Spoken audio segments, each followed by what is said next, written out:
welcome to the show. This is the update of our trip. As you know that we just left Arua not a while ago.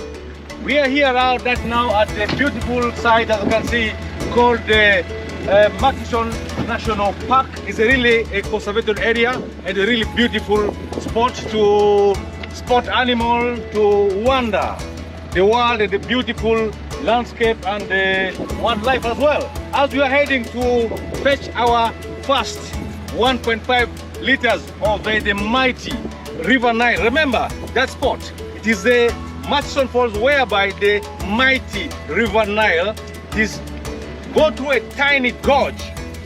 Call it mighty. Why? Because it's so powerful. I think in Africa, among the top 5. Here we have the Conservation Park, National Park at Murchison Falls National Park.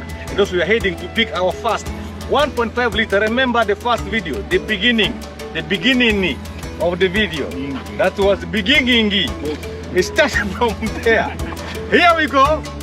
1.5 liters. We are looking for just a few kilometers from here.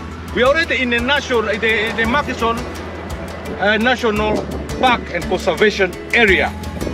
We are trying to stretch our leg after some short trip. That's a short trip because we still have a long stretch of the road ahead of us. We talk about 11,000 kilometers. That's a figure, but it will even go beyond. Here we are, this Murchison Falls National Park with a lot of wildlife. As we talk about wildlife, talk about buffalo, elephant, tiger, all that. I think the big 5.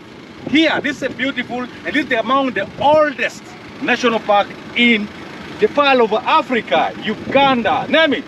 Here we go. This was only the update on our way towards the mighty Murchison Falls, where we're going to find a tiny, where the mighty River Nile passed through a tiny gorge to make it the mighty.